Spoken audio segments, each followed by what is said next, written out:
Hello there, folks. My name is Zed. This is Gaming and Chicanery, and today I wanted to discuss Final Fantasy and Dragon Quest. You see, there's something that's been weighing on me lately, and for some time, in fact, and that's the idea that Final Fantasy is a ripoff of Dragon Quest. And let's be clear, no, it is not.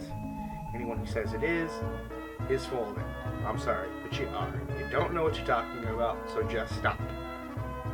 Now, I can already hear you angrily clicking away at your keyboard to tell me just how wrong I am, but hold on and let me explain. I understand that Dragon Quest was the first JRPG, but it was not well received on its release, even in its own homeland. And if it wasn't for the fact that the creator of Dragon Ball was involved and it was being heavily pushed in Shonen Jump, one of the largest publications in Japan's history, it probably wouldn't have made it at all. Before you go dismissing that, remember that the latest DBZ movie was at least partially funded by the Japanese government. Yeah, Dragon Ball really is just that popular. Now, let's go over to the American side, where they were literally giving away the game for free whenever you renewed your subscription or signed up for the now shuttered Nintendo Power. That's right, the only way they could get Americans to play it was to give it to them for free. And yet, that didn't work. The next three games were met with disinterest and extremely poor sales. Here in the States, that could have been the end of the JRPG altogether. As well, maybe for the rest of the world. But then comes along Final Fantasy. And in my opinion, it is the JRPG that truly established the genre. Again, I'm hearing those angry clicks, but calm down and let me once again explain.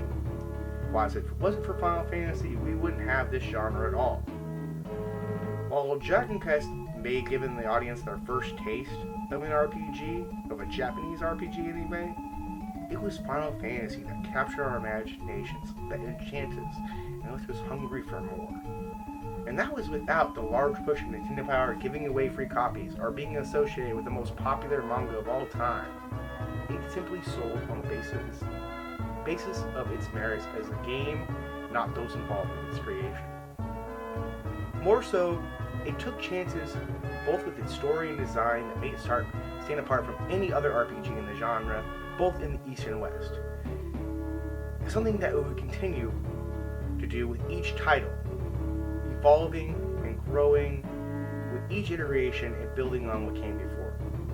While on the other hand, Dragon Quest never really changed from the start. In fact, it fell on the same old fantasy tropes and mechanics established by the games that came along before it, like Ultima and Warriors and Wizardry. Just simplifying the mechanics and giving an anime-esque art style so it'd be more digestible. And it never really changed. Several games later, I think they're up to 12 now, they've never changed from what they were.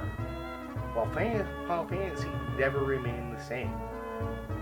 With each iteration, it's a different cast of characters, a different world. They pushed the mechanics forward with each game. And they opened up the genre for more creative ideas that wouldn't have existed had Dragon Quest been the sole RPG on the market. Hell, if Dragon Quest had been the standard, we probably wouldn't have RPGs as a genre at all. No one would have been willing to take chances on games like Wild Arms or Phantasy Star, hell, even Earthbound. These games would not exist without Final Fantasy. They couldn't exist without Final Fantasy, breaking the mold of what an RPG was supposed to be. And to me, that's what makes it the superior series. The fact that it took chances, that it's more popular around the world than just in its own home country. Hell, most people have heard of Final Fantasy. If you're not into RPGs, chances are you're not really familiar with Dragon Quest, but you've probably at least played one, more than likely Final Fantasy VII, but you've at least played one game in that series. And that is what, to me, makes this game so special.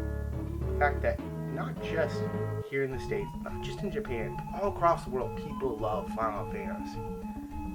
You can't say that about Dragon Quest. If anything, if I had to make a comparison to anything for these two series, I would compare them to Star Trek and Star Wars. Both hugely influential series. Both very important in their genres. However, you don't see people losing their minds over the next Star Trek movie. But when this newest Star Wars tickets went on sale, guess what? They sold out overnight. And that's my point. No one cares about Dragon Quest anymore. No one's cared about Dragon Quest since it really came out, unless you live in Japan. So let's just fucking stop it. Just stop saying that it's that great of a game or it was that influential, because it wasn't. It really just wasn't. Yeah, we can give it credit for being the first, but it was never that popular, it was never that influential, and really does not deserve the level of attention it gets nowadays. It's a footnote in the history of video games, and that's the way it should remain. This is simply my opinion. You have every right to disagree, and if you do disagree, let me know. Leave a comment. Hit me up on Facebook or Twitter or whatever, on the various social media sites I exist on. Let me know what you think. And thank you as always for watching.